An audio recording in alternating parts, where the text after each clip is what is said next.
My dear friends, on this graceful morning, it is my privilege and it gives me an immense pleasure to share few concepts on yoga.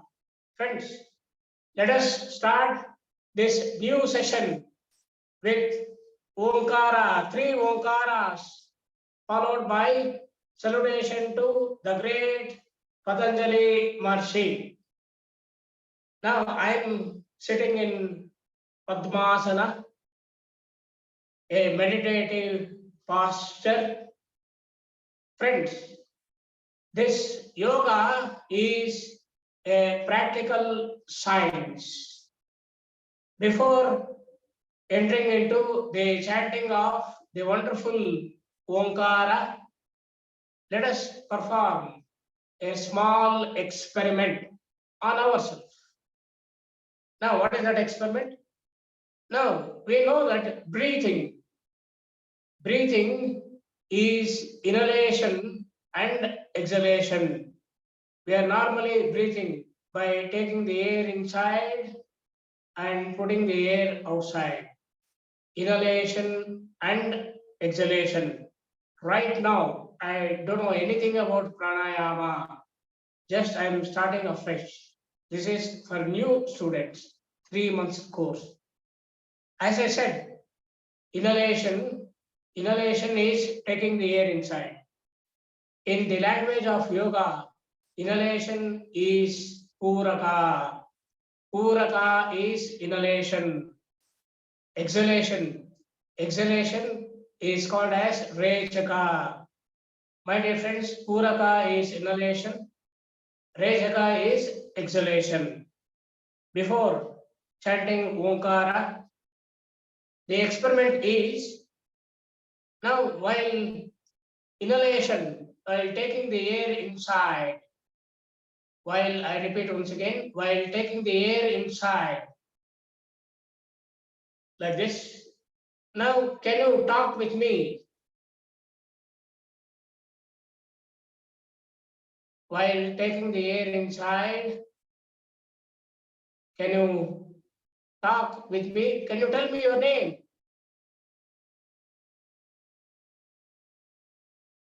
No, it is not possible. While inhalating, while taking the air inside, now we take the air through the nose. We take the air through the nose. If we inhale the air through nose, it goes through the nose and it travels in a question mark. In a question mark, you know the question mark. If you take the air inside, it takes a question mark.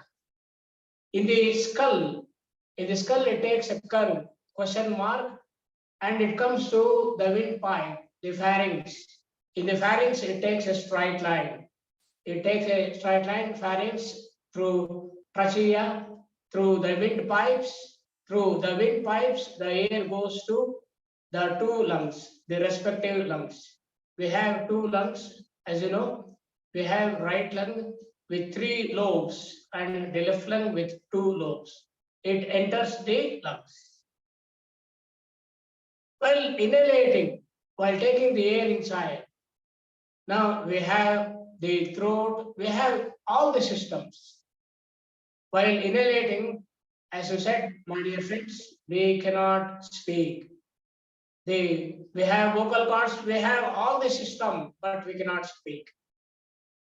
The next phase of this experiment, as I said, yoga is an experimental science. It is not at all a theory. On the other hand, while exhalating rechaka, please remember exhalation is rechaka. While exhalating, can you talk? Can you tell me your name, please? Yes. While exhalating, the vocal cords are activated and you can talk. So please remember, these are fundamentals. While inhalating, while taking the air inside, through when inhalation, we cannot talk. We can talk only when we are exhalating the air. Now, just to start the class, I'm sitting in Padmasana. Now, you can sit on the floor. You can sit on the floor. Padmasana is, as I have said to you, Padmasana is a meditative posture. Friends, please remember, Padmasana, now this Padmasana a sitting posture, 72%, I'm telling 72% of the population of our country cannot sit in Padmasana due to various reasons. They have forgotten how to sit on the floor. 72% of the population of our country cannot sit in Padmasana. I don't want to speak of other countries. I am speaking about my country. My country. 72% of the population of our country cannot sit in Padmasana. Those who cannot sit in Padmasana, you can sit in any comfortable position as you can sit. Right? Now, today, as I have said to you, we start the class by chanting Omkara. I deeply inhale. Please remember, only when exhalating we can chant Omkara, not by inhalating. This is the basics of breathing, my dear friends. I am sitting in Padmasana. I adopt Namaskara. Namaskara is also called as Pranjali Mudra. We call this as a mudra. Pranjali Mudra. Now sit straight, the back, the spine should be straight, the spine should be straight, the neck should be straight. Gently close your eyes. Take a deep breath in. While exhalating, we chant Omkara. Please chant with me. Om.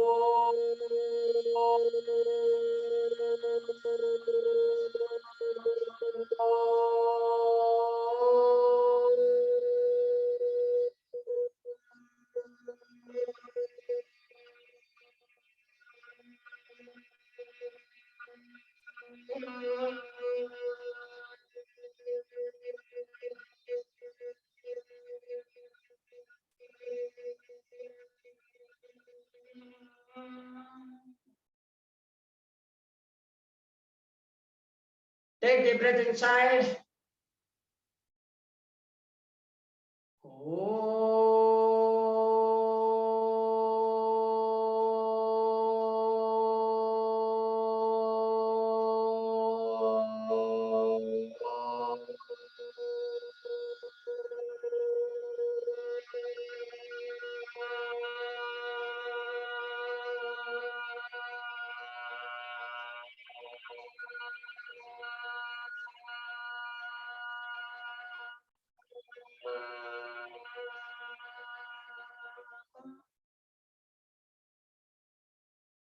Breath in.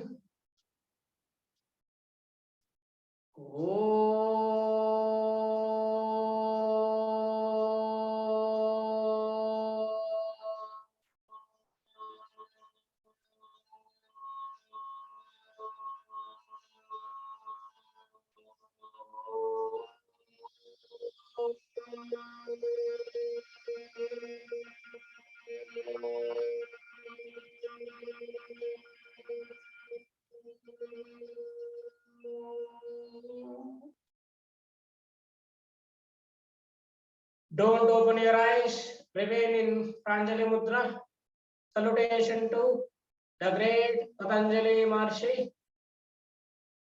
Yogena Chittasya Padena Vacham Madam Sharirasya Cha Vaidakena Yopakaroktam Pravaram Muninam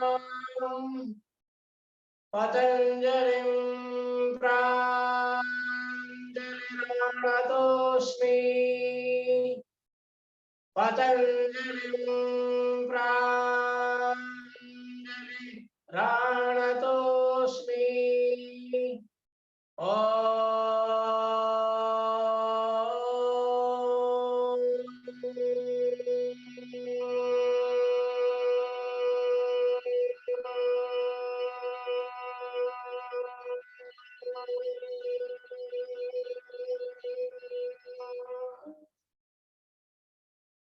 Friends, don't open your eyes. What is the meaning of this prayer? The prayer says, I pray with folded hands to Patanjali Maharishi, who removed the impurities of body and mind through yoga and speech by grammar. That is the meaning of this prayer. Gently open your eyes. Friends, Omkara is Ekakshara Brahma. Omkara is Shabda Brahma. Repeated chanting of Omkara leads to a pranayama called as udgeet pranayama. Friends, today we started the class with udgeet pranayama, my dear friends. Repeated chanting of Omkara is udgeet pranayama. Friends, today we start the class by Shitila, right? We start the class with loosening exercises. Shitilikarana Vyayama. Just a few seconds. Let me adjust my tripod. Few seconds, my dear friends.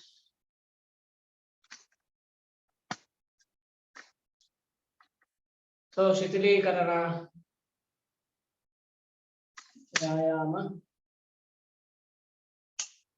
Loosening exercises. Loosening exercises.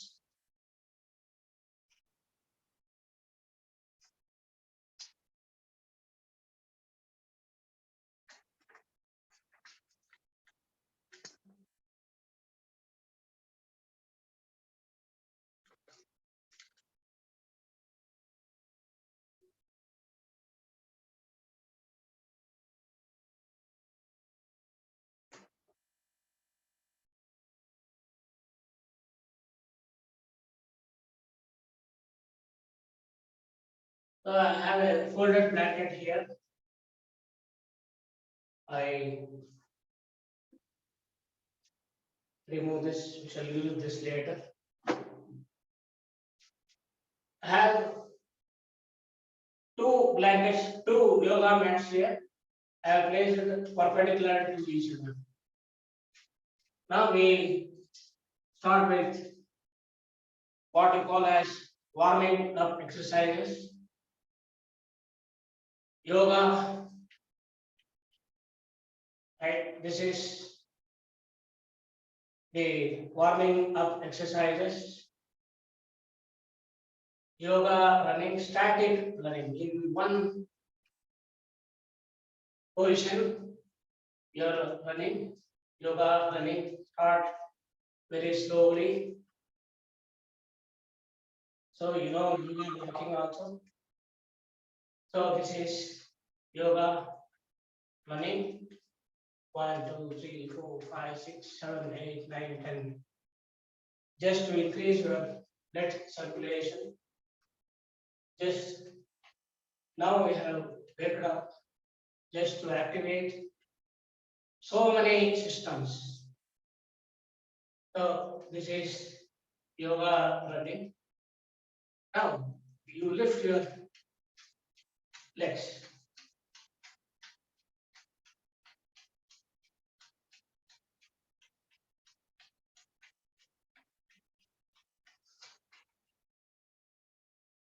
Slowly decrease the speed, come to a static state. Now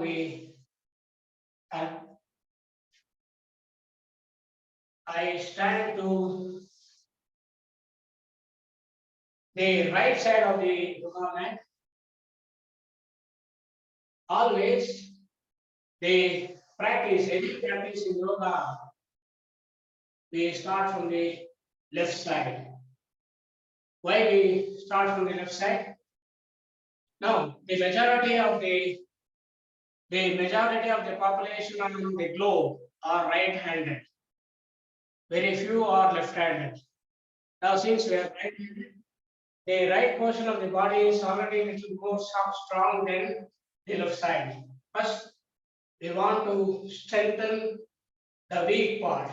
So, always we start from the left side, then we come to the right side. Friends, anything which we practice from the left is called as Vama. Anything which we practice from the right side is called as Dakshina. Now, I stand to the right end of my yoga mat. I spread my left leg, left feet, left foot, right, little more than the shoulder length, little more than the shoulder length. The left foot I turn to 90 degrees outwards. The right foot 30 degrees, right? So 30 degrees. I stretch my two arms to the shoulder length, to the shoulder length. Now with normal breathing. Now for a few days, let us not focus on breathing. Just we are starting the yoga class. I presume that all are fresh students. With normal breathing, you bend to the left, right, stretch, and try to look at the top of the right hand. Try to look at the tip of the middle finger of your right hand. Stay there for a few seconds. Come on. Now we go for a dynamic form. Dynamic form. So 1, 2, 3, 4, 5. Now turn to the right, the left leg to the right. The right leg you have turned to 30 degrees. Come to the normal. Bring the left leg and join to the right. So this is Vama Trikonasana. Trikona means triangle, my dear friends. We are following the geometrical of this triangle. Now I want to, after practicing the left, I want to practice to the right. I go to the left of the yoga mat, left end of the yoga mat. I stretch my right leg, right leg, little more than the shoulder. Visuddha Padasana. Now I turn my right foot to 90 degrees, the left foot to 30 degrees. I stretch my arms to the shoulder length. Now I slowly bend to my right. I stretch my left arm. Now try to see the tip of the middle finger of the left palm. Slowly come up. Now we go for the dynamic pose. Only 5 times. 5 times with normal breathing meditations. 1, 2, 3, 4. Slowly. 5.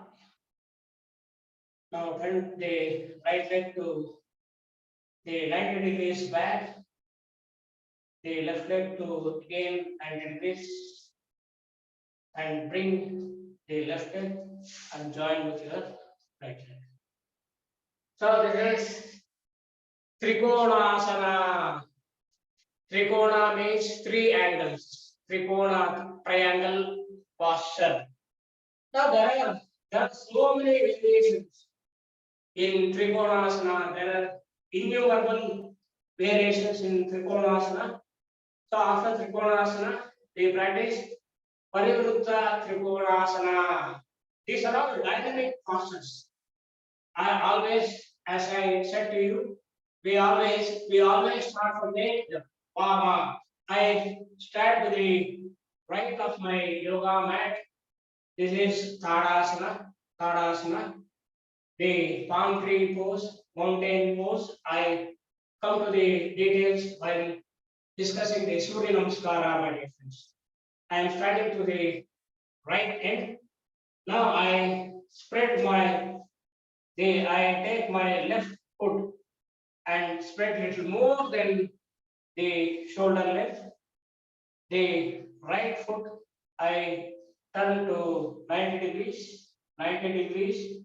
It is parallel to the yoga mat, and the left foot have turned to 90 degrees. Right foot little to 30 degrees. Parivruta. Parivruta means turning. I stretch my two arms to the shoulder length, my dear friends. Don't lift too much, or don't take it too near to the. Just you stretch to your shoulder length. Parivruta means revolving. Right, slowly you bring the right palm to the left foot. Stretch. Try to say the tip of the middle finger of the left palm. Now come to the normal. Now the foot adjustments. Bring both foot parallel to each other. Now you turn the right foot to 90 degrees, the left foot to 30 degrees, right? Now you come to the normal. Come to Tadasana. Now, after practicing to the left, I want to, left is always Vama, the right is Dakshina. Now to practice Dakshina, I go to the left side, left of the yoga mat.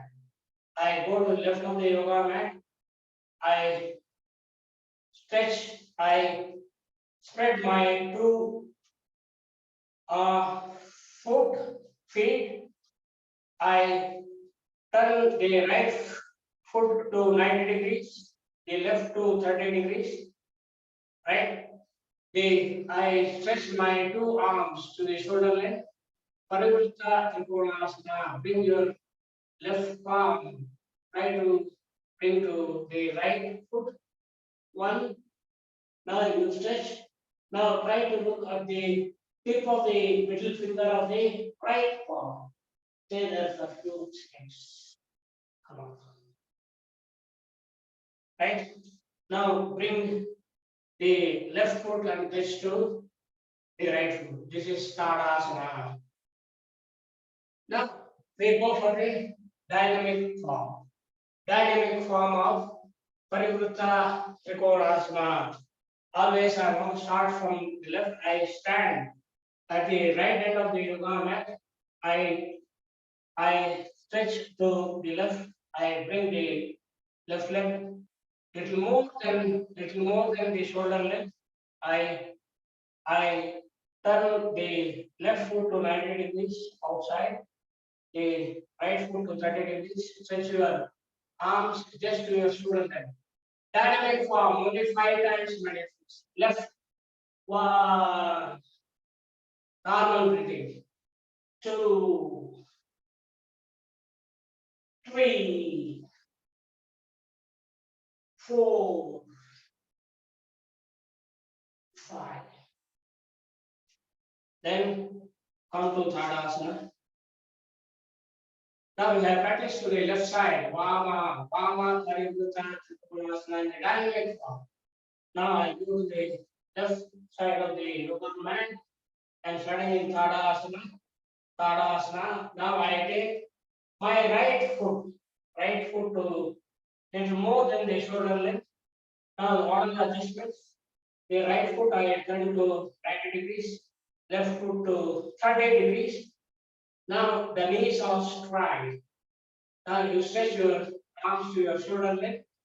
The dynamic form of Parivrutta Trikonasana with normal breathing 5 times, my dear friends. 1, 2,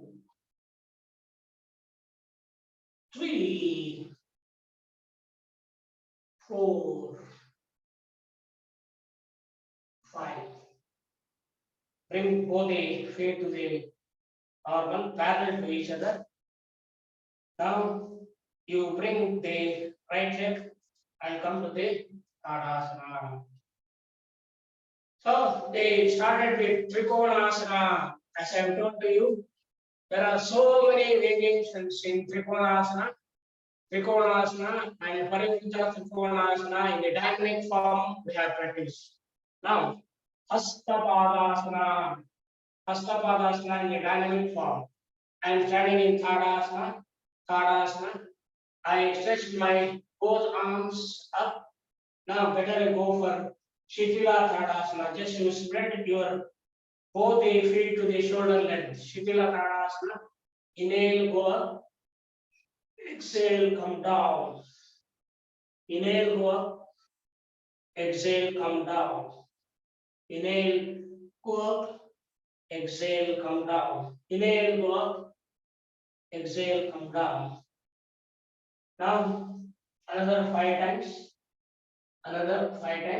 I'm standing in Shitila Tadasana. Both the feet to the shoulder length. I bring the arms down. I inhale, go up. Exhale, come down. 5 times, my dear friends. Inhale, go up. Exhale, come down. Now we are focusing on breathing. Inhale, go up. Exhale, come down. 3, 4. Inhale, go up. Exhale, come down. 5, last time. Inhale, go up. Exhale, come down. So with this Sukshma Vyayama, warming up exercises right now. With this, we are little ready to the other yogic practices. Now, before practicing the wonderful Surya namaskara, I want some basics. Again, I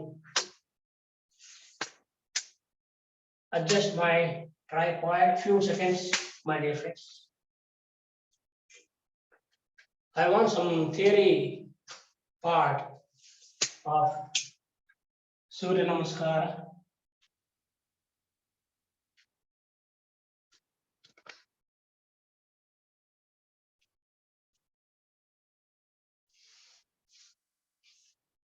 I sit on the floor.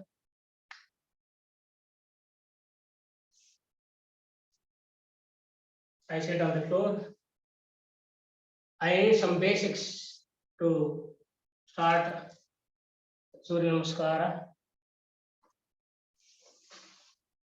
Friends,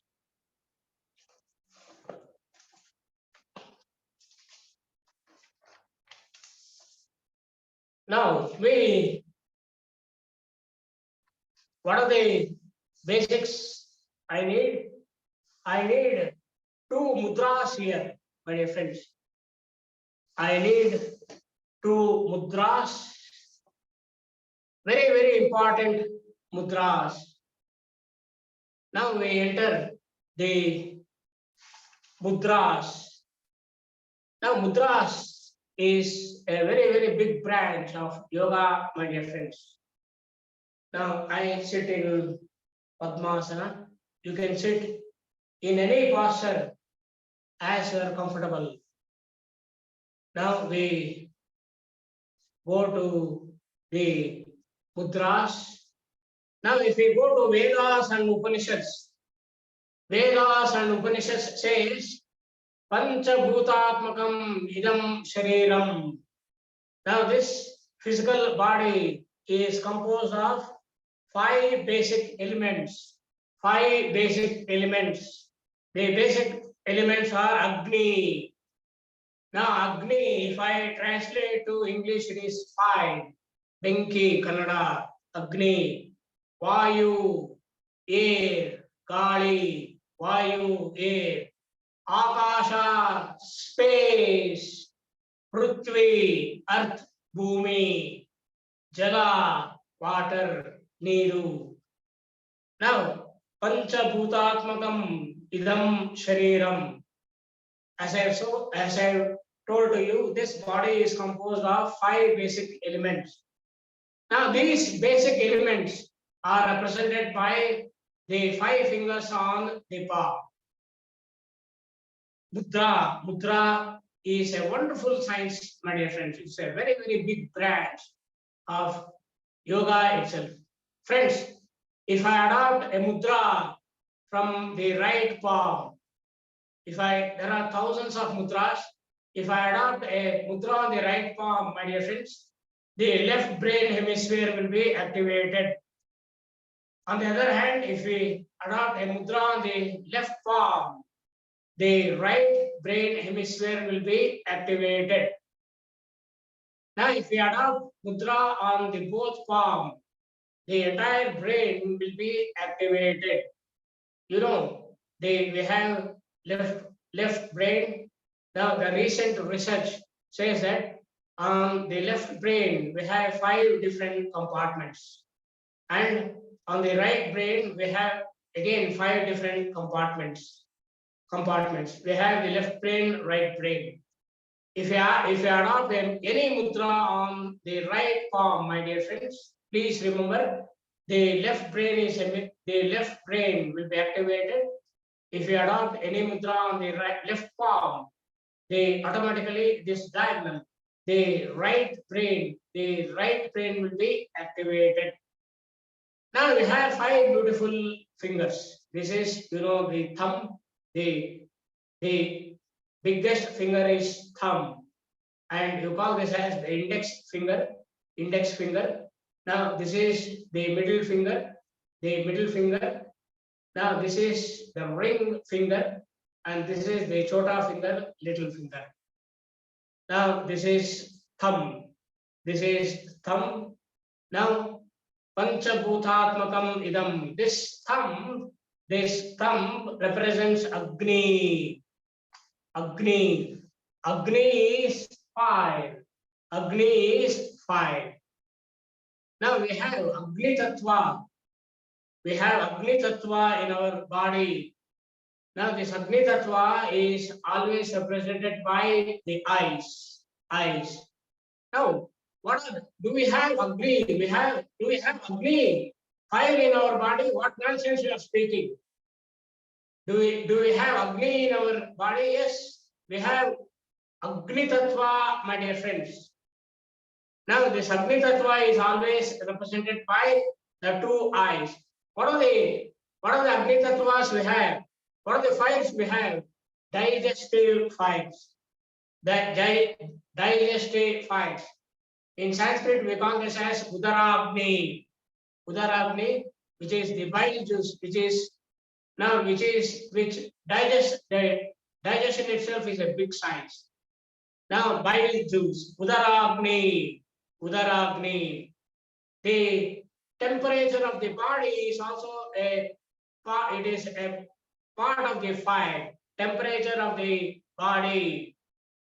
And we have a wonderful energy, biomagnetic plasmic energy. That is also a fire. The ionized gases. Now we have gases. Now we have 10 types of pranas. That is a wonderful branch. We discuss that a little later. Now these digestive fire, Udaragni, the different forms of fires as Udaragni, the temperature of the body, the wonderful biomagnetic plasmic energy is also a fire. Ionized gases is a form of a fire. Agni. This thumb always represents Agni, my dear friends. Next, the index finger. If we come to the index finger, this index finger. The index finger represents Vayu, air. This index finger represents Vayu, air. Now we have Vayu Tattva in our body. Now the index finger, Vayu, always we take the Vayu from the nose. The nose, Vayu always represents the nose. The Vayu Tattva is represented by the nose. You know, the nose is the gateway of energy, the gateway of energy. Now we take the air inside from the nose and we exhale the air from the nose. If we have cold, we use the mouth. Nose. My dear friends, if swasa means inhalation and exhalation. If swasa is there in the nose, if he is breathing, if swasa is there in the nose, he is Shiva. If swasa is not there in the nose, if breathing is not there, he is Shava. I repeat this wonderful statement. If swasa is there in the nose, he is Shiva. If swasa is not there in the nose, he is Shava. The index finger always represents Vayu Tattva. Coming to the middle finger. The middle finger is the most, it is having more length. The middle finger. Now this lengthy finger represents Akasha. Akasha is the space that is represented by our ears. Right? Then come to the ring finger. Now this ring finger represents the Prithvi, earth. Again, you may ask, the youngsters may ask, do we have earth in our body? No, we don't have earth in the body. We have Prithvi Tattva. We have Prithvi Tattva. Now what we use, the plants, vegetables. Now what the vegetarian they use is the product of the earth. They are taking the Prithvi Tattva. Now even if you take non-vegetarians are the second vegetarians, right? Now the animals they eat the vegetarian. Now you are eating the non-veg people. You are eating the animals.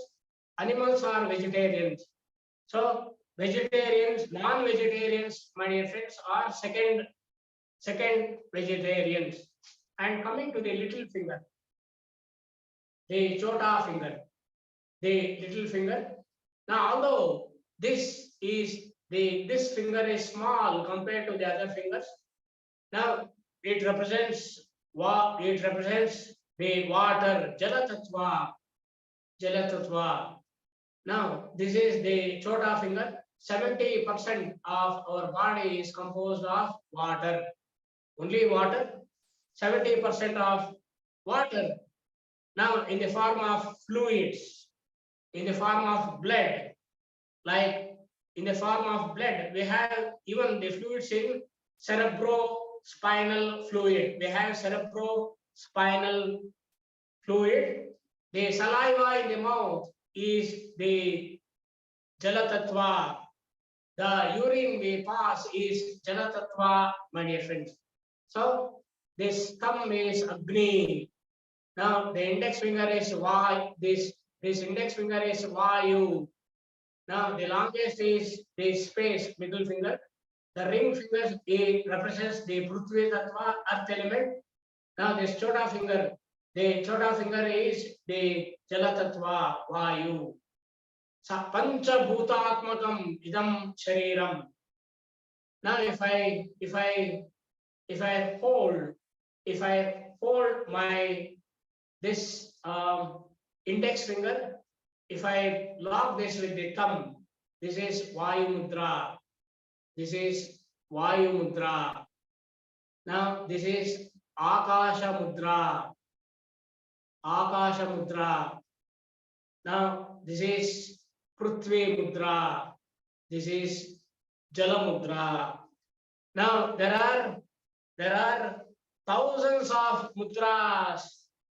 Now this is if I associate the middle two fingers with the thumb.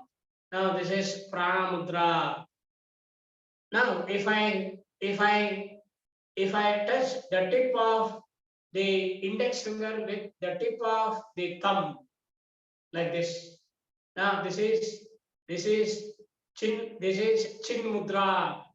This we say as gnana mudra. Gnana mudra. Right? Now gnana is knowledge. Gnana mudra. Now I come to the details little later. Otherwise, mudras itself takes few hours to explain. Gnana mudra, right? Now, if I make a small modification, this is gnana mudra. Now, if I take this modification, you can see a pair of D's, right? Now, this is chinmaya mudra. This is Bhrugi mudra, Bhrugi mudra. Then in the palm, if I bring the thumb to the root of the small finger, now this is a wonderful mudra. Now this we call as Santosha mudra, a happiness mudra, Santosha mudra. Now, whenever you are free to make this experiment, whenever you are free, right? When you're sitting on the floor, or you may be working or sitting on a bench, or you may be laying down on your bed. Whenever you are free, make this small experiment, my dear friends. You bring the thumb to the root of the small finger. As I said, this is Santosha mudra, happiness mudra. You adopt this happiness mudra, right? And observe yourself. Better you close your eyes and observe yourself. You can observe yourself when you close your eyes, right? Now sit in Santosha mudra. This is mudra, my dear friends. Now, if you sit in Santosha mudra, happiness mudra, within minutes, now you feel happy. With no reason, my dear friends, you feel happy. Is it not wonderful? Is it not wonderful? Now, being happy, feeling happy is a great thing. What not we do, the human beings, to be happy. Just to adopt Santosha mudra and observe yourself, you feel happy. That is why we name this as Santosha mudra, happiness mudra, anti-depression mudra. Friends, this is the technology of the Santosha mudra. If I bring the thumb to the root of the small finger, it is Santosha mudra, happiness mudra, happiness mudra. Now, what is the science? What is the science behind the Santosha mudra? Why we feel happy? Now, what is the science between this Santosha mudra?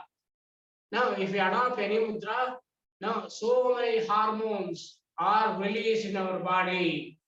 Hormones, it is chemical messengers. Hormones are the chemical messengers. If we adopt Santosha mudra, what happens? What happens? The happiness hormones like dopamine.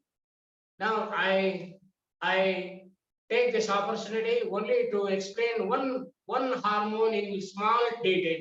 What is this dopamine? Dopamine is a small molecule manufactured of nerve cells, which acts as a neurotransmitter. Now, this dopamine is manufactured by nerve cells using the nerve cells. Now, which acts as a neurotransmitter and a precursor of other neurologically active substances, including norepinephrine. Norepinephrine is also a hormone, a happiness hormone. Now, if we take like endomorphin, cortisol, oxytocin. Oxytocin is also a happiness hormone, oxytocin. Now, when a mother is giving the birth to a child, now oxytocin, this oxytocin is naturally released in the body of the mother. Oxytocin, acetylcholine, acetylcholine. Now, we don't know how many, my dear friends, I have few, right? Now, we don't know how many happiness hormones will be released in our body if we adopt the Santosha Mudra. They are wonderful chemical reactions. Hormones are chemical messengers. So this is the science behind the Santosha Mudra, my dear friends. Santosha Mudra, happiness mudra, anti-depression mudra. The science and technology of Santosha Mudra. Now from Santosha Mudra, we travel to another mudra, another wonderful. Every mudra is wonderful, my dear friends. Literally wonderful. Santosha Mudra. In Santosha Mudra, now I fold my 4 fingers to make a fist. This is, if I bring the thumb to the root of the small finger, you know already it is Santosha Mudra. I close my 4 fingers. This is Adi Mudra. This is also a mudra, my dear friends. Adi Mudra. Adi Mudra is the first mudra. Adi Mudra. Adi means first. Adi Shiva is the first yogi. Adi Shiva is the first yogi. Adi refers to the first. The first. Adi Mudra. Why? Why this name for this mudra? Adi Mudra. My dear friends, Adi Mudra. Every child in the womb of the mother at any point on the globe. Now I am speaking globally, right? Any point, I repeat once again, my dear friends. Now, the child in the womb of the mother, the child in the womb of the mother at any point on the globe will be with Adi Mudra. The child is a great yogi, my dear friends. The child will be with Adi Mudra. Adi Mudra. Let me confine only to Adi Mudra. Child is a big yogi. We have a big theory behind the child in the womb of the mother.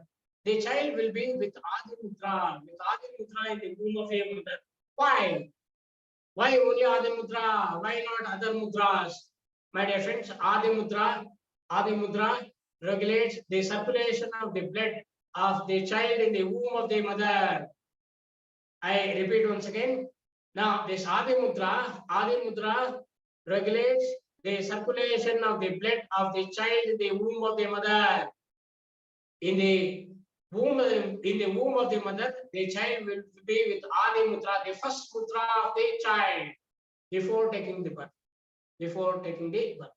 So we call this as Adi Mudra, the first mudra of the child before taking the birth. Now, even after taking the birth, the child remains in Adi Mudra for few weeks. Why? The child remains in Adi Mudra. Why? Why? Because now if we come to the top of the head, the crown of the head, we have a depression here. Now, you can see the depression in me. I don't have, luckily or unluckily, I don't have hairs on my crown, right? On the crown of the head, right? If I bend my head, I hope you can see this depression. Now, this is it. I don't have hairs on, right, on my crown of the head. This is the depression. Right at the crown of the head, we have a depression here, where we have in every depression we have chakras. Chakras are energy wheels. Chakras that leads to a wonderful Kundalini yoga. And it goes on branching out, right? Now, at the top of the crown, we have a circle. We have a circle here. Now this circle, you know that every circle has two constants. One is the center, the other is radius. Now this circle will be having the center. Let me name this. Now this circle, the circle at the top of the head, the crown of the head, we call this as Brahmarandra. This circle we call this as Brahmarandra. The center of this Brahmarandra is Sukshmarandra. Just I name and forward. Now this Brahmarandra. Now the Brahmarandra is the softest portion of the child, the newborn child. Now if you keep your palm at the crown of the head of the small newborn baby, it is a soft portion. Now many mothers are here. Now they might have experienced this. The small child, this is the soft portion of the baby, a newborn baby. Now we call this as Brahmarandra, soft portion. Now the child remains in Adi Mudra for few weeks till the Brahmarandra becomes hard. Now once if the Brahmarandra, the softest portion of the child, becomes hard, then the child releases its Adi Mudra and proceeds with his life. Now this is a small theory, my dear friends, a small theory. I am telling about the Santosha Mudra and Adi Mudra. Santosha Mudra is happiness mudra. The happiness mudra, anti-depression mudra, you feel happy. This Adi Mudra, not only it regulates the circulation of the blood of the child in the womb of the mother. Even now, if you adopt Adi Mudra and sit in any posture, or just you adopt this Adi Mudra, sit on comfortably on a chair, or when you are before going to your sleep, Adi Mudra. This is Adi Mudra. Now, if it can do this wonderful job of the child in the womb of the mother, even now, if you adopt this Adi Mudra, it regulates your blood circulation. Even now, it operates. If you adopt Santosha Mudra now, it starts regulating the circulation of the blood in my body. Thereby, it increases the heart health. It increases my heart health. What a wonderful mudra. I don't go to too much details. Just to remember, this is the, if I bring, let me come bring my palm to near to the screen. If I bring the thumb to the root of the small finger, it is Santosha Mudra. Santosha Mudra, happiness mudra. I repeat, if I adopt any mudra on the right palm, the left brain hemisphere will be activated. If I adopt any mudra on the left palm, the right brain hemisphere will be activated. If we adopt mudra on both the palms, the entire brain will be activated. Please remember, right? This is Santosha Mudra. If I close my four fingers, it leads to Adi Mudra. These two mudras, Santosha Mudra and Adi Mudra, are the modifications what we have brought in Surya Namaskara. In Surya Namaskara, instead of standing in Tadasana, just we spread. In Tadasana, we just place the palms opening like this. Now, instead of placing a small modification we have done, we adopt Adi Mudra. So, if you adopt Adi Mudra and stand in Tadasana, this Adi Mudra does its wonderful job. It regulates the circulation of the blood. Thereby, it increases the heart health, my dear friends, the health of the cardiac muscles. So, this is the modification. Now, if I start with Surya Namaskara, the explanation, everything it takes, today class will be over with Surya Namaskara itself. So please remember. So in the next classes, from the next classes, I don't go to the theory part of this Santosha Mudra and Adi Mudra. So already we have 1 hour we have consumed only for understanding the Santosha Mudra and Adi Mudra. Now just you remember, if you remember the wonderful effects of Santosha Mudra and Adi Mudra. In the next week class, in yoga class, we start directly with Surya Namaskara without explaining the wonderful effects of Santosha Mudra and Adi Mudra. Now, this is the only first class where I have explained both the science and technology of 2 wonderful mudras. One is Santosha Mudra and Adi Mudra. So from the next class, I don't go to the theory part. We just apply it. So that it is so wonderful. Yoga is so wonderful, right? Now, from this, as I have said to you, the Surya Namaskara, the real practice, we start from the next week class. Now we come to the yoga asanas. So in the wonderful 8 parts, Ashtanga Yoga. It is a wonderful science, my dear friends. Ashtanga Yoga given by the great Patanjali Maharishi. This Ashtanga Yoga was redesigned. I say it is redesigned. It was already designed in Vedas and Upanishads. If we go to Brunalopanishad, now before Patanjali Maharishi, in Brunalopanishad, thousands of years before Patanjali Maharishi, I repeat this wonderful name, Brunalopanishad, all the facts, all the theories and practicals given by the great Patanjali Maharishi were already discussed in Brunalopanishad.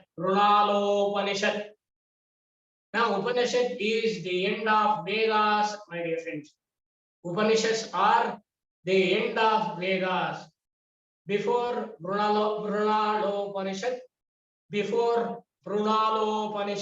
again, thousands of years back, it was already discussed in Vedas. Thousands I'm speaking. I'm speaking only in thousands, my dear friends. Now, this Yoga Vidya,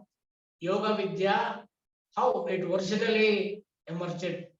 Brahma, the creator, Brahma. Now, Brahma emerged from Vishnu through navel. Brahma approaches Vishnu and he requests Vishnu to teach him yoga. Now, I don't know how much back I want to go. It may be, I started with thousands of years, it may go to lakhs of years back. It may go to billions, it may go to trillions of lakhs. I don't know, my dear friends. I don't know. Originally, how yoga emerged? The Brahma approaches Vishnu, the father of Brahma, and requests Vishnu to teach him yoga. Vishnu was the Adi Guru. Even Adi Shiva was the Adi Guru for this yoga, my dear friends. I started with thousands of years. It may go to billions of years. It may go to trillions of years. We don't know the time frame. So, coming back to the great Patanjali Maharishi, few thousands years back, Patanjali Maharishi redesigned this wonderful yoga into Ashtanga Yoga. Ashta means in Sanskrit it is 8 beautiful paths, beautiful steps of yoga. What are the 8 beautiful steps of yoga? Yama, Niyama, Asana, Pranayama, Pratyahara, Dharana, Dhyana, and ultimately Samadhi. What a wonderful science. What a wonderful science. Yama, Yama, wait, now it is a wonderful, simply wonderful science, my dear friends. Now we are speaking of asana. Now the wonderful science says without yama and niyama, you cannot practice asana. Without having asana siddhi, you cannot practice pranayama. It is a wonderful science.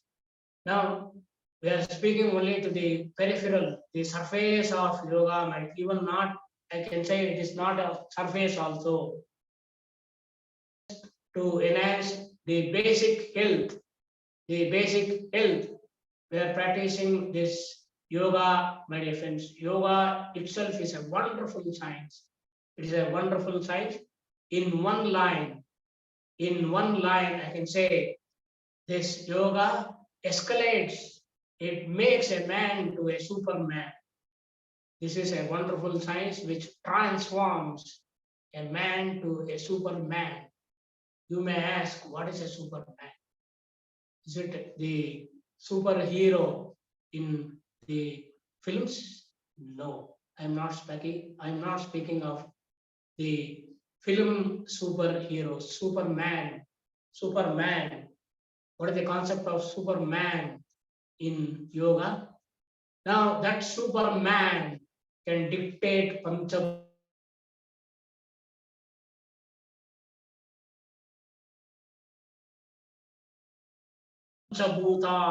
What do you mean by dictating Panchabhutas?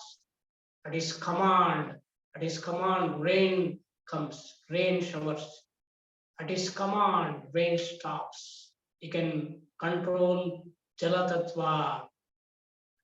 That is the wonderful concept of our yoga. Now, how many years it takes? Only the yoga, there are different types of yogas. Only 12 years, my dear friends. In 12 years, only 12 years, only 10 plus 2, 12 years. It is designed to practice 12 years. That is why every 12 years we have Mahakumbha Mela. Every 12 years we have Mahakumbha Mela, where all the yogis, they get together and experience and exchange their experiences in yoga. That is why we have Mahakumbha Mela in our country. Mahakumbha Mela is a conference of yogis after 12 years. After 12 years of their practice, they share their experiences, wonderful experiences of yoga. That is about Kumbh Mela. Right? I don't like to go to the wonderful science of this yoga, my dear friends. Now I'm Yama Niyama. Yama Niyama itself is wonderful. Yama is don'ts, Niyama is the do's. What all we should not practice is Yama. Niyama, disciplines. What we want to practice is Niyama. Now we are coming to Asana. Yama, Niyama, Asana. Now, the wonderful definition of what is Asana. Asana, the great Patanjali Maharshi puts in a definition form. What is asana? Sthira Sukham Asanam. This is the wonderful definition of the asana by the Patanjali Maharshi. Now, if we split this sloka, if I go to the Pada Vibhaga, right, it says we have 3 words in this sloka. Sthira Sukham Asanam. Sthira is the first word, Sukham is the second word, Asanam is the third word. Sthira Sukham Asanam. What do you mean by Sthira? Sthira is steady, stable, still. Sthira. Now, friends, There are three types of asanas. Asanas, we have lakhs of asanas. Lakhs of asanas. Asanas broadly, I'm telling very broadly, we can classify that as cultural asanas. Please remember, I repeat this three times just to make you to remember. They first broadly I'm classifying, very broadly I'm classifying cultural asanas. The first asanas are cultural asanas. Cultural asanas, cultural asanas. Again, broad classification. The next classification leads to relaxative asanas. Relaxative asanas. Relaxative asanas. The third type are meditative asanas. I repeat, meditative asanas. Meditative asanas, my dear friends. Now I come back to this beautiful definition. Sthira Sukamasanam. Sthira, I said, steady, stable, still. Now you must practice any asana, right? I'm sitting in Padmasana. In the beginning of the class itself, I told to you it is a meditative posture. Meditative posture always start from a cultural posture. That cultural posture, after practicing, it should become a relaxative posture. Now, what do you mean by that? Now, at the starting itself, as I have told to you, 72% of the population of our country cannot sit in Padmasana.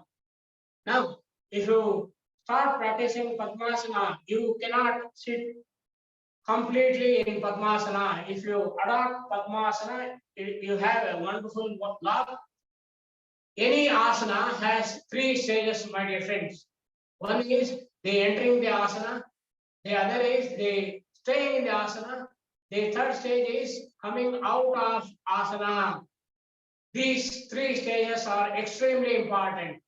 I repeat, entering the asana, staying in the asana, and coming out of the asana is extremely important. You should know how to enter, you should know how to stay, you should know how to come out of any asana, my dear friends.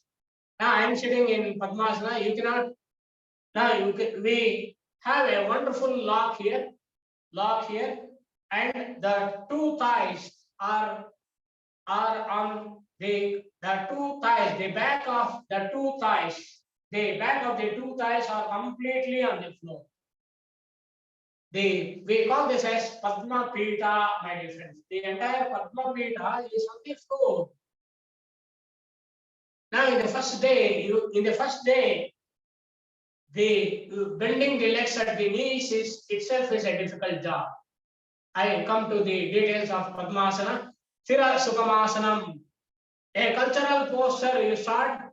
Now, after practicing, you should become a relaxative posture. After practicing in the relaxative posture, it should lead to a meditative posture. Once you attain a meditative posture, if you can sit still without any movement, right, it leads to wonderful meditation. Meditation itself is a wonderful science.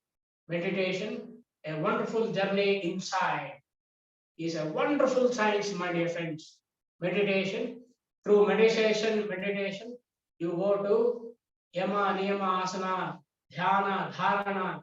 The ultimate stage is Samadhi. Samadhi, the thoughtless state. Now, every day, approximately, my dear friends, now from hereafter, I'll be using the word approximately. The word approximately. Why? Our knowledge is very, very limited. Our knowledge is very, very limited compared to Rushi knowledge. What is our knowledge? What is Rushi knowledge?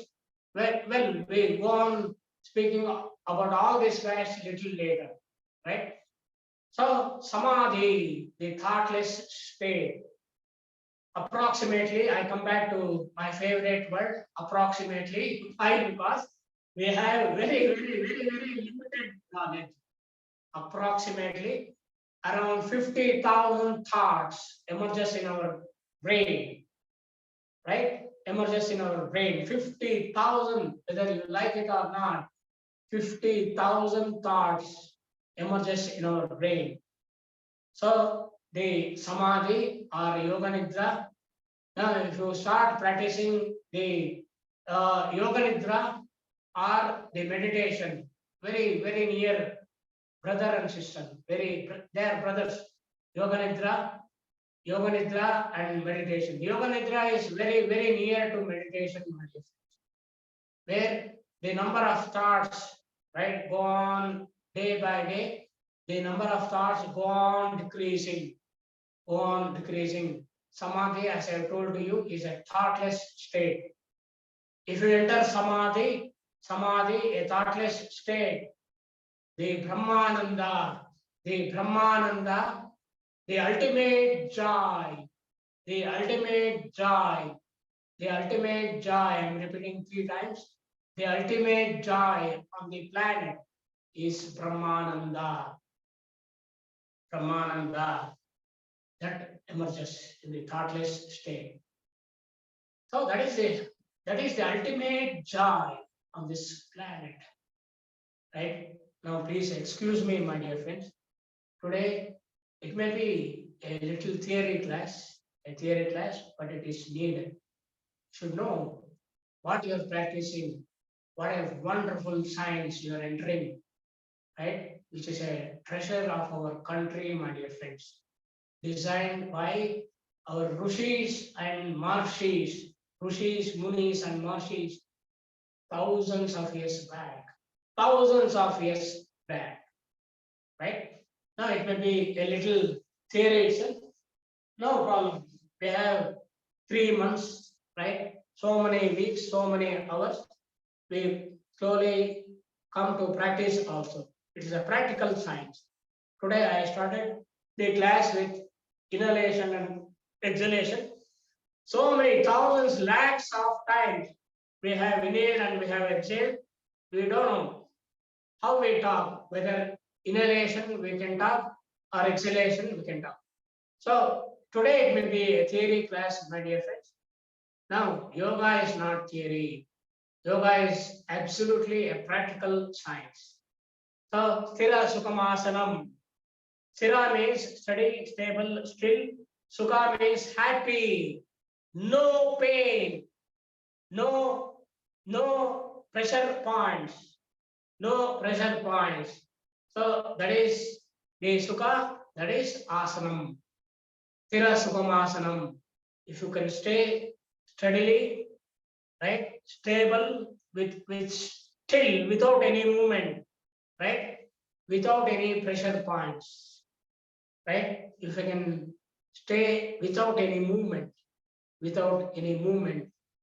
is asana. I have given only a surface definition of what is asana. It is a wonderful science. Sthira Sukhamasana. And as I have told to you, there are broadly, I'm telling very broadly, we can classify the asanas as cultural postures. Cultural postures leads to relaxative postures. Relaxative postures leads to the meditative postures. In meditative postures, now it leads to the great relaxation, the yoga nidra. It leads to the meditation.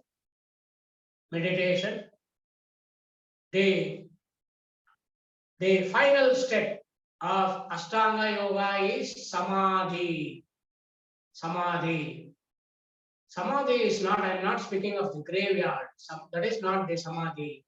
It is the wonderful state, the final state of Ashtanga yoga is samadhi. Now in samadhi pada, the first pada.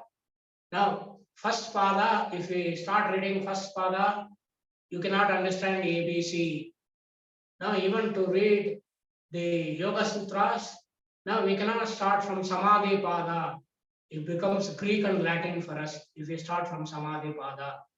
There is a way as to how to go about the wonderful Yoga Sutras that we discuss later, right?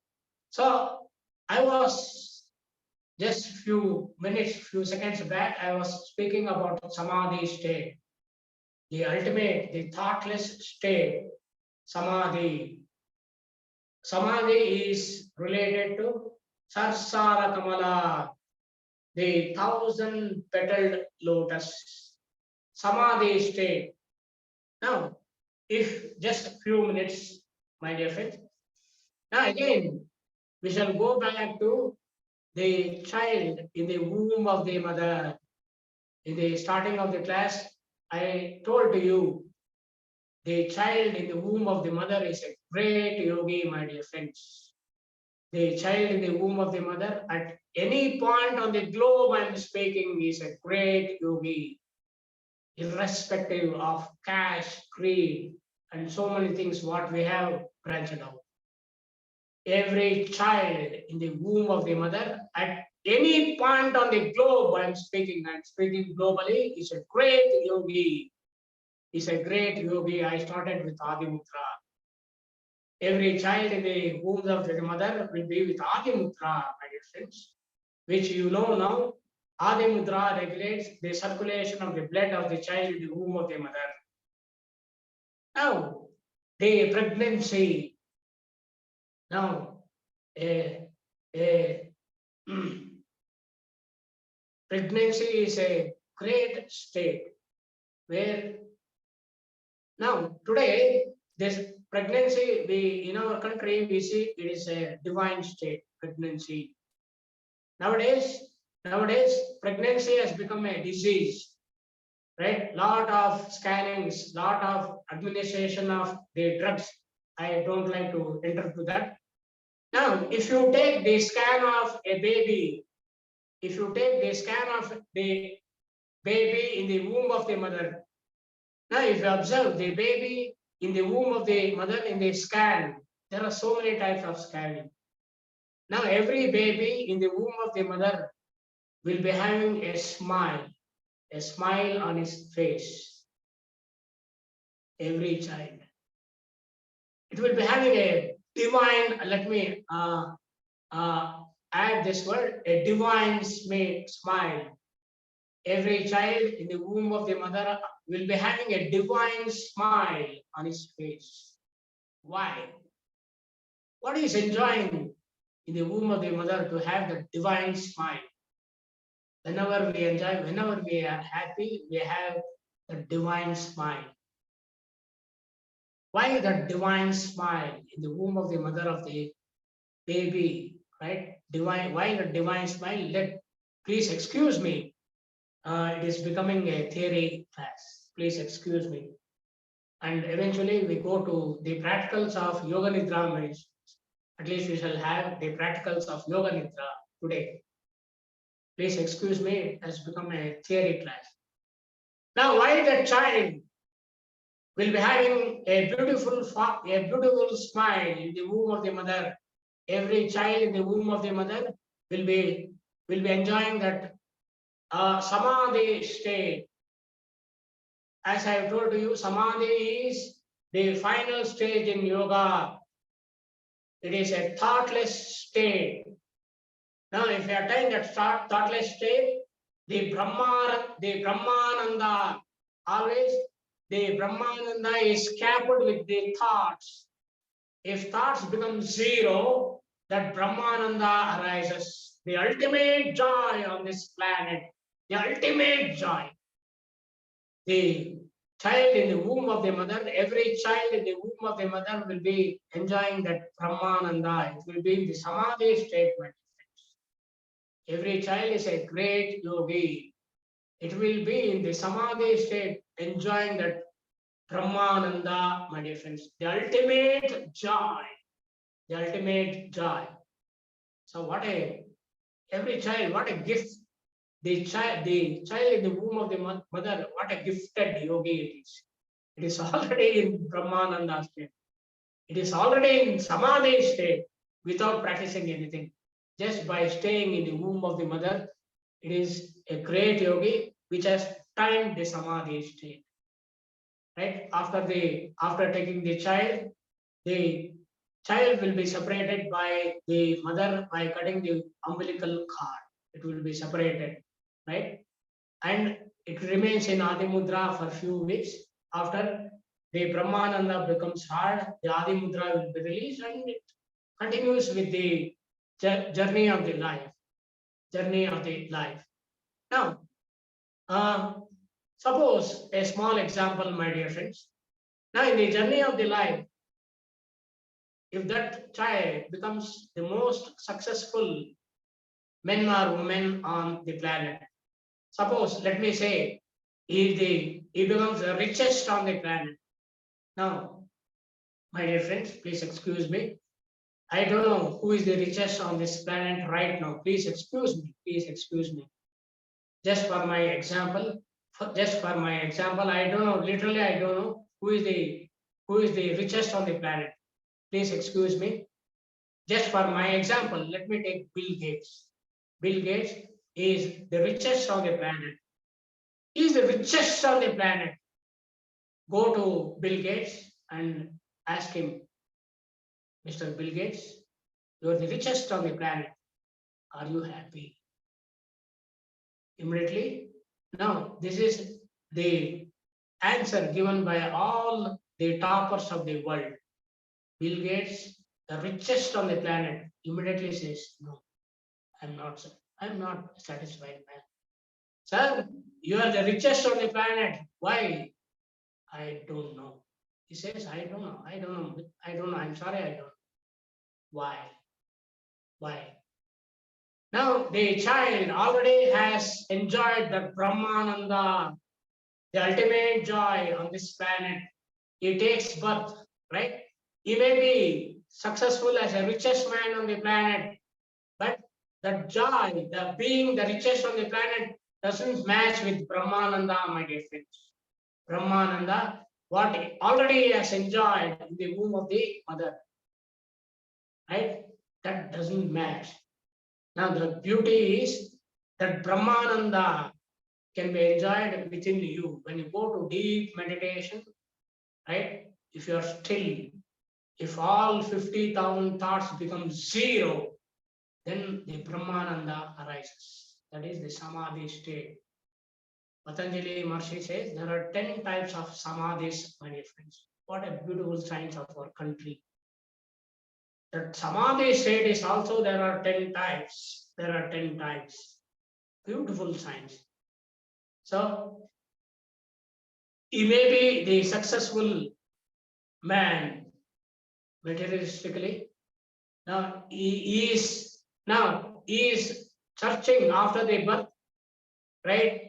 The child continues with the journey of the life.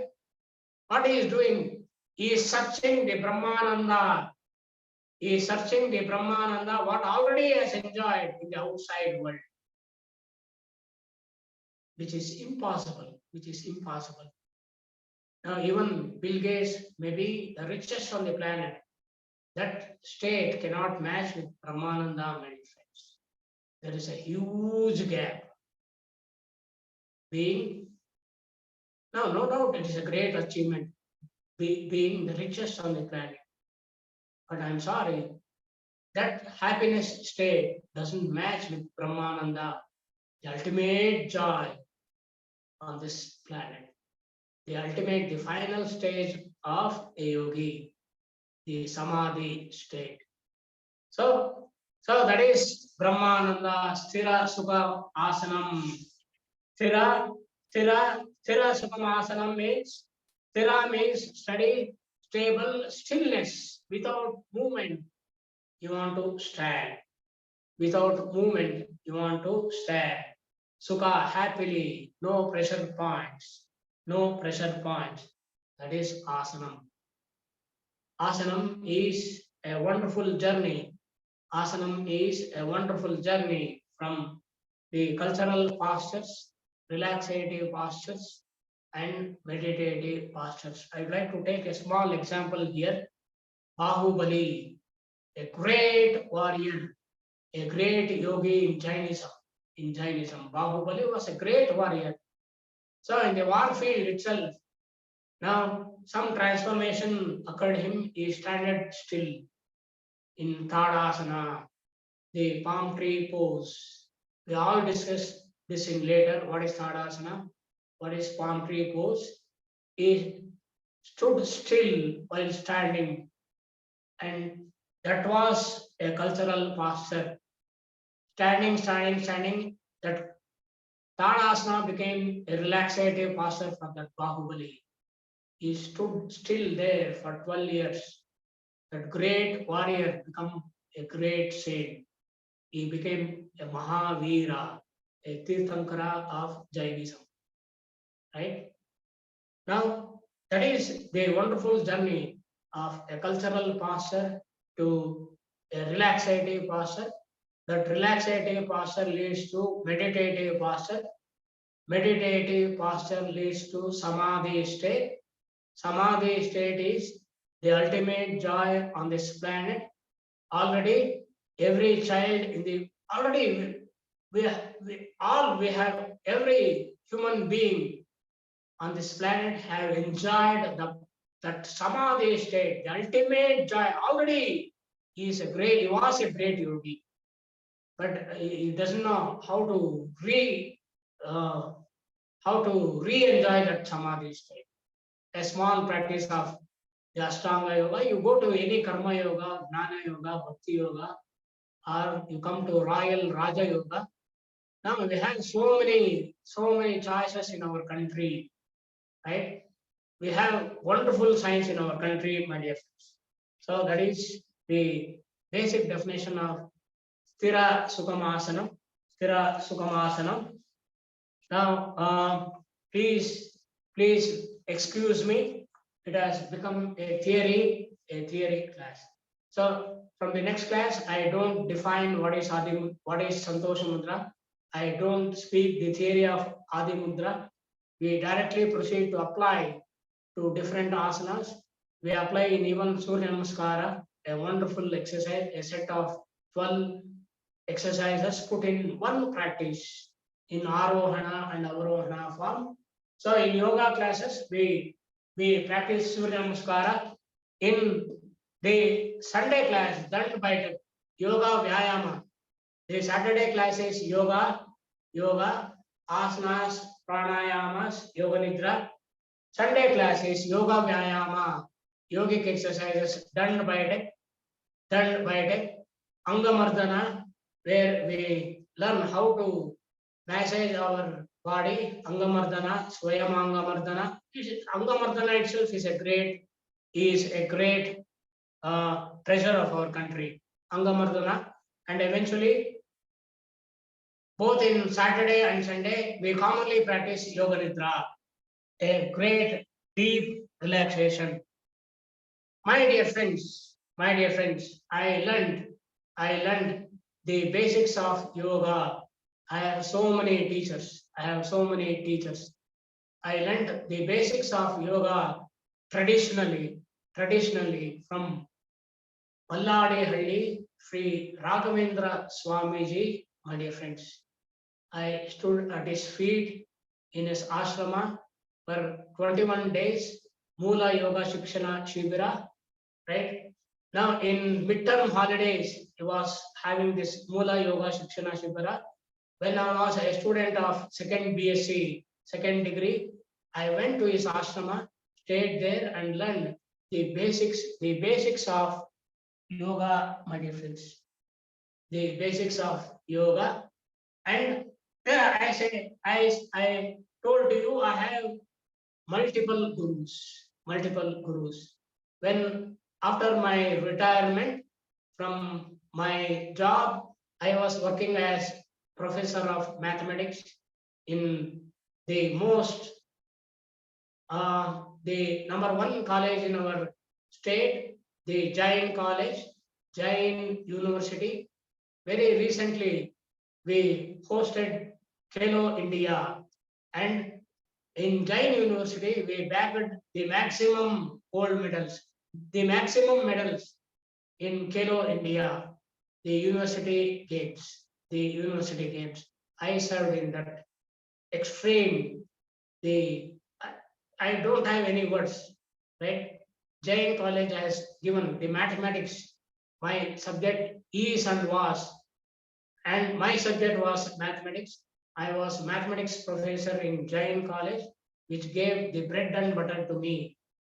I I retired in 2019. After retirement, right, I was not I was put in confusion what to do of my after my retirement. So I restarted my yoga practice. I i did. Now after my retirement, I was thinking of doing MA Sanskrit. I don't know how it drew me to yoga again. I did a certificate course in Ayush under the guidance of Dr. Yogi Devraj. I have many yoga gurus. Yogi Devraj, Dr. Yogi Devraj. Now he says in Kannada, Mane Maneyallu Yoga, Mana Manadallu Yoga. What a wonderful statement. What a wonderful statement. Mane Maneyallu Yoga, Mana Manadallu Yoga. What a wonderful statement. Dr.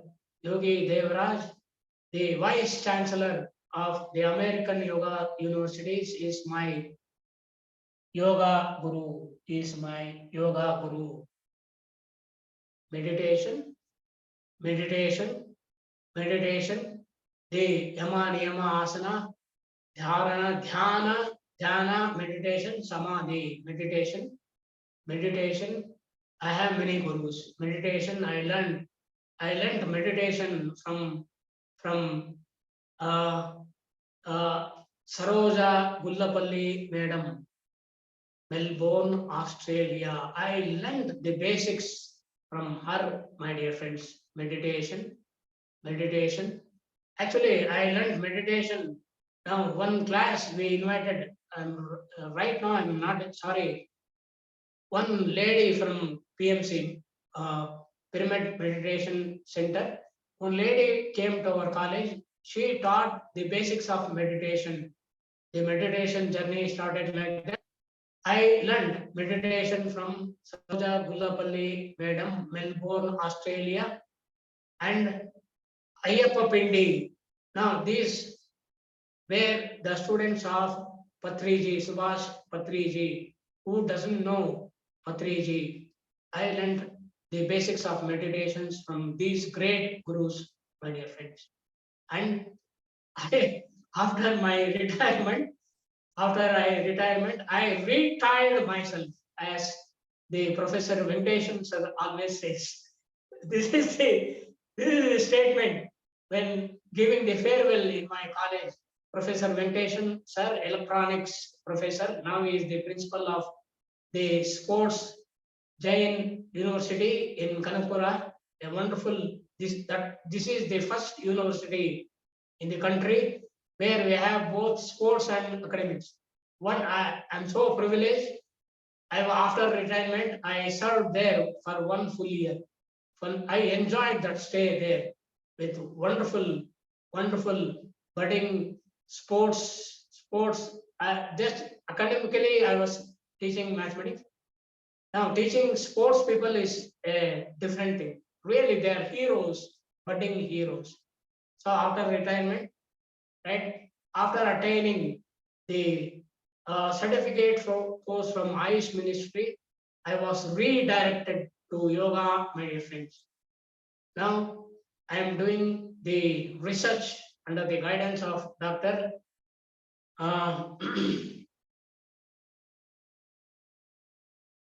now, whenever I take his name, I I go to emotions. Sorry, Dr. Rajshekara Reddy. Now, till I'm in emotions. Dr. Rajshekar Reddy, what a great man. He's having 19 PhDs, 19 PhDs he has done. What a great man. I had the privilege of meeting him and talking for not minutes, for few hours. What a great giant of yoga. I'm doing my research on yoga under the guidance of Dr.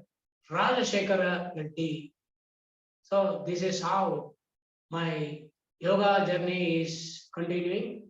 I really take joy in teaching yoga, basics of yoga. Even now, I am under the practice of basics of yoga, my dear friends. It's a wonderful science.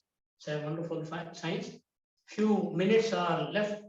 Let us today at least practically we practice yoga nidra, right? Now yoga nidra, what is this yoga nidra? Yoga nidra, yoga nidra, a meditative practice for deep relaxation. Yoga nidra for complete relaxation and stress relief.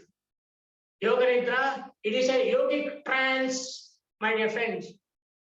Yoga nidra, yoga nidra is nidra meditation. Yoga nidra, the art of mindful relaxation. Friends, yoga nidra is a great treasure of our country, designed by our rishis and brahmarshis thousands of years back. Thousands of years back. Now, I approximately it this yoga nidra. Now, I'll be very foolish if I say approximately 50,000 years is very, very less. Even Lord Vishnu lies in yoga nidra, right? Now he is beyond time and space. We don't know how many billions of years back. We literally don't know how many trillions of years back this yoga nidra existed in our country. Lord Vishnu itself lays in yoga nidra, right? Now, yoga nidra is sanatan, chiranutan. Sorry, yoga nidra is sanatan, chiranutan. Yoga nidra is sanatan, nityanutan. Yoga nidra is sanatan, navanutan. Now, in yoga nidra, there are different types of practices: supine, pram, and sitting relaxation also. Today we practice supine relaxation. What is this supine relaxation? Now I don't again step into the theory part, we learn that later. What is the supine relaxation? Now in supine relaxation, we adopt shavasana, calf pose, dead man pose. Now, what is this calf pose? Calf pose is a supine posture. Supine posture means now we lay down on our shoulders and practice this shavasana. By laying down on shoulders, there are hundreds, there are thousands of asanas you can practice. Now, you must know how to enter shavasana, how to enter shavasana, how to stay in the shavasana, and how to come out of shavasana. Today we learn. I'm sitting in sukhasana. I spread my two legs forward, right, so that the back of the two thighs are completely on the floor. I stretch my two feet towards me. I place my two arms to my side, parallel to each other, to my side of the body. Now this is Dandasana, my dear friends. This is Dandasana where the back of the two thighs are parallel to the floor. The torso is perpendicular to the floor. I place my two palms like this, or if you need little comfort, you can place the two palms like this also. This is Dandasana. This is Dandasana. Dandasana is a staff pose, stick pose. ಕನ್ನಡದಲ್ಲಿ ಸ್ನೇಹಿತರೆ ಇದು ಕೋಲು ಆಸನ. ಕೋಲು ಯಾವಾಗಲೂ ನೇರವಾಗಿರುತ್ತೆ. ಕೋಲು ಆಸನ. This is Dandasana. Now through Dandasana, I enter Shavasana. Please remember, Dandasana is the foundation for all asanas, for all sitting asanas. I repeat this statement. Dandasana is the foundation for all sitting asanas. From Dandasana, how to enter Shavasana. Please observe. I place my two palms to my right, parallel to each other, completely on the floor. This is Parivritta Dandasana. Yet I am in Dandasana itself. Parivritta Dandasana. How to enter Shavasana? I stretch my right arm using the support of the forearm. Using the support of the forearm of my right arm, I gently turn to my left side and I slowly lay down. This is Shavasana, dead man pose, Shanti Asana, Yoga Nidrasana. In Shavasana, the arms are little away from the body, the legs are separated little. I give the instructions little later. This is how we stay in Shavasana. So entering the Shavasana, staying in the Shavasana is over. Again, you must know how to come out of Shavasana is extremely important. Please observe me. How to come out? How to come out? I stretch. Now I bend my left leg. I bend my left leg. The shin of the leg touches the back of the thigh. I place my left palm on the left leg, folded leg. I folded at the knee. Next, I stretch my right arm to my back. Stretch, stretch, stretch. The right arm should touch the right ear. Stretch. The entire back of the right arm is completely on the floor. Stretch. You should enjoy that beautiful stretch. Then, how to come out? You slide this right arm to your right. Take the support of your forearm. Gently, slowly, you come out of Shavasana like this. So entering the Shavasana, laying in a Shavasana and coming out of Shavasana is extremely important. Is extremely important. Now, please enter Shavasana. Now the class closes at 7:10, my dear friends. Again, we have 20 beautiful minutes. This 20 beautiful minutes we shall spend to the practice of Shavasana. Please enter Shavasana. Make yourself as comfortable as possible. Keep your feet apart and let them flop a little sideways, arms slightly away from the body, with the palms of your hands facing upwards. Adjust your blanket close and position so that you can practice Yoga Nidra without moving and with no physical discomfort. Please close your eyes and keep them closed.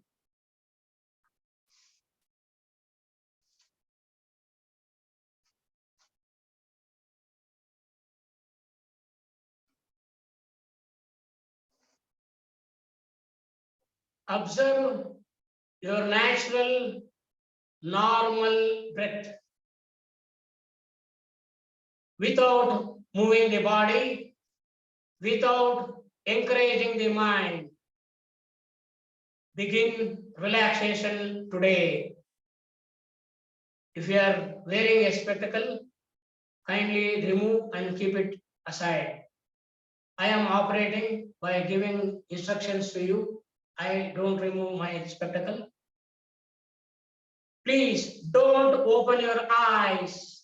Eyes should not be open at all. Eyes are the doors of mind. Close your eyes and observe the breath, which is already happening. No distractions, no diversions, only you and your breath. Observe your normal, natural, easy flowing breath. Relax, relax,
Now you are in beta state of mind. Beta state of mind is a monkey mind which jumps from one branch to another branch of a tree. In beta state of mind, your mind is jumping from one thought to another thought. In dreams, you have no control. In Yoga Nidra, you are the creator of the dream.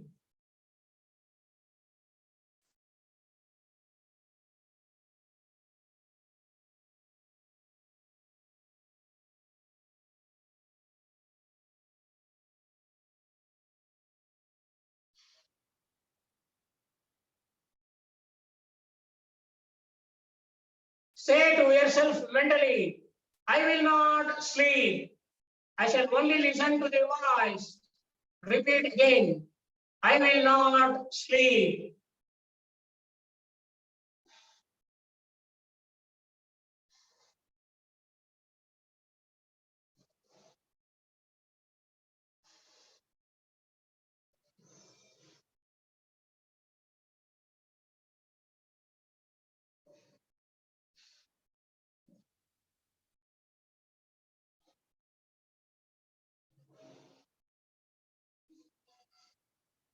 Give yourself some time to become calm and steady.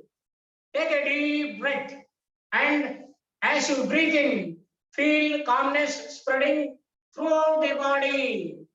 As you are breathing out, say to yourself mentally, relax.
Now you are in alpha state of mind.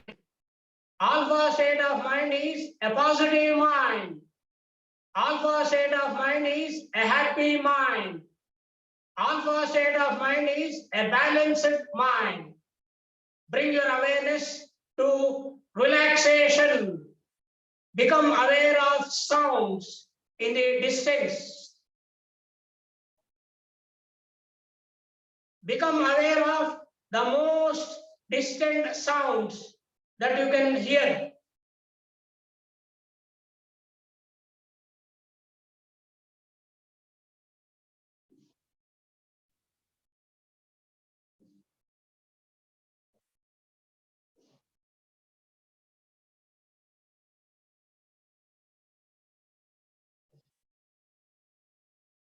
Let Your sense of hearing operate like a radar beam, searching out distant sounds and focusing on them for a few seconds.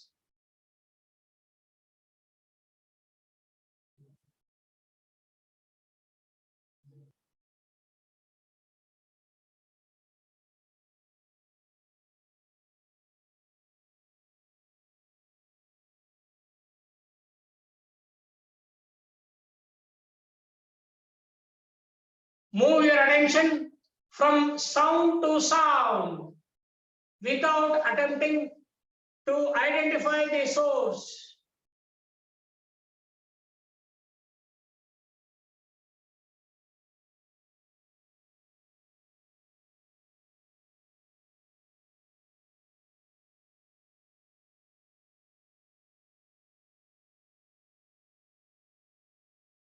Gradually, bring your attention to closer sounds, to sounds outside this building, and then to sounds inside this building.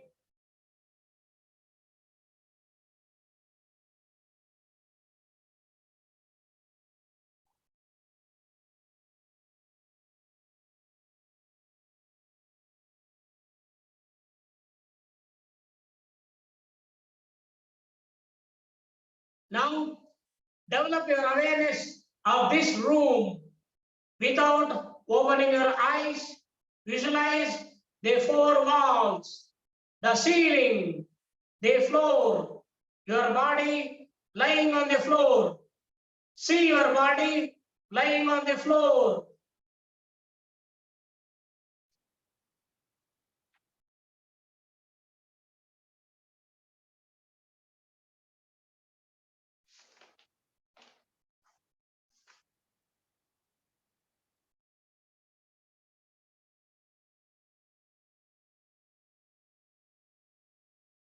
Become aware of the existence of your physical body lying on the floor. Total awareness of your body lying in perfect stillness.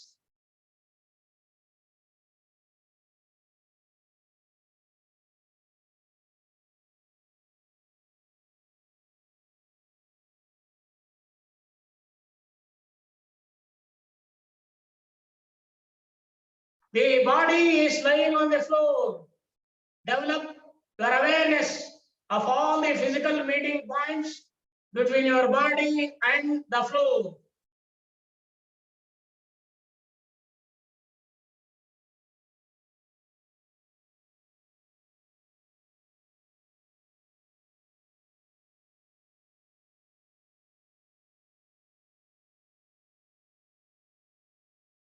Become aware of the natural breath. Become aware of the deep, natural, spontaneous breath. Do not concentrate. This will interfere with the natural process.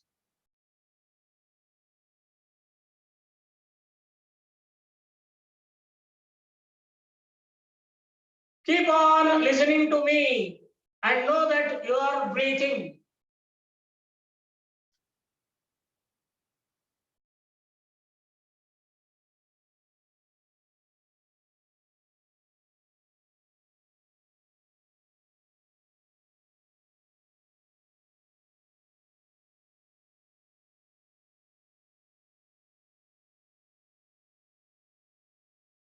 Let us dive into a much more deep relaxation.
Bring your awareness to your physical body. Feel the breathing. You are breathing slowly in, slowly out.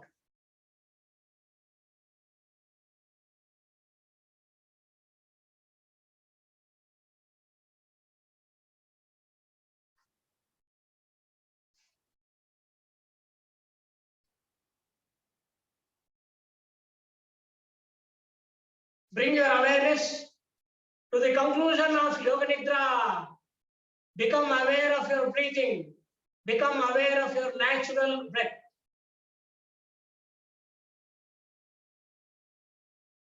Awareness of relaxation. Develop awareness of your physical existence. Become aware of your arms and legs and your body lying stretched out on the floor. Become aware of meeting points between your body and the floor. Develop awareness of the room, walls, ceiling, noises in the room and noises outside. Take your mind out. Become completely external.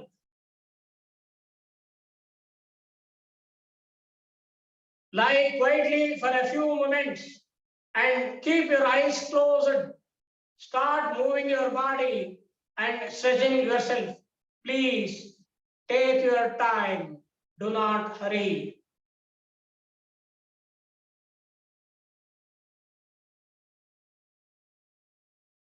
Please hear my voice. You open your eyes after 5 seconds. 5, 4, 3, 2, 1, 0. Gently open your eyes. You come out of Shavasana, my dear friends. Bend your left leg at the knee. Place your left palm on the left leg. Stretch your right arm. Stretch, stretch, stretch. Let it come very near to your right ear. Stretch. Now you stretch your right arm to your right. Take the support of the forearm. Gently, slowly come out of Shavasana. Sit in any comfortable position on the floor. Adopt namaskara mudra, the Pranjali mudra. Sit straight. The back, spine, neck in one common straight line, my dear friends. Gently close your eyes. Let us conclude the session by chanting 3 Omkaras, followed by a Shanti mantra, my dear friends. Take a deep breath in. While exhaling, we chant Omkara. Om.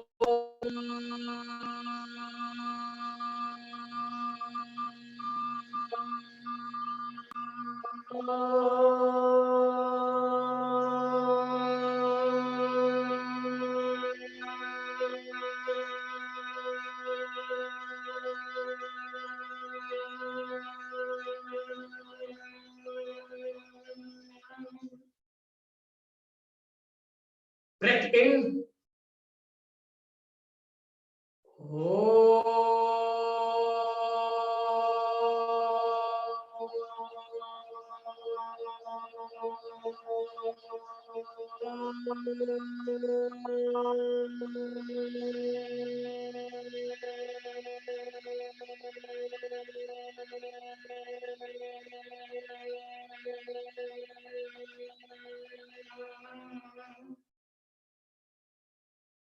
Deep breath in, my dear friends.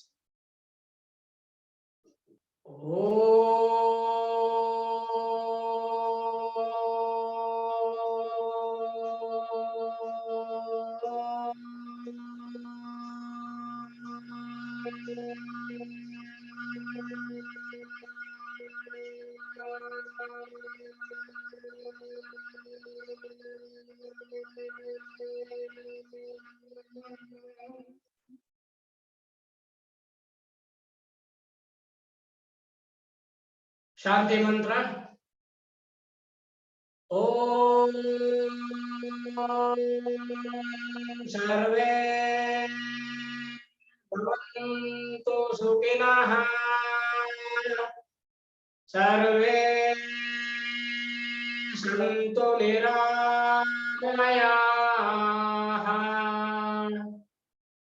सर्वे भद्राणि पश्यन्तु मा कश्चित् दुःखभाग् भवेत् ॐ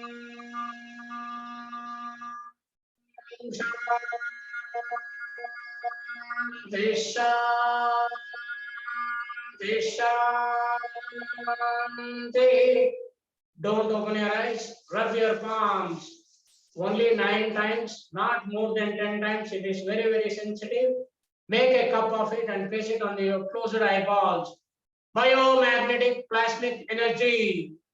A great energy sinks through your closed eyeballs in fractions of seconds, spreads to trillions of cells in your body. Trillions of cells in your body. Remove the palms, rub it again, only 9 times, my dear friends, not more than 10 times. Make a cup of it, place it on your closed eyeballs for 5 seconds. 5, 4, 3, 2, 1, 0. Remove the palms. Open your eyes with a divine, beautiful smile. Good day. Thank you, my dear friends. Thank you very much.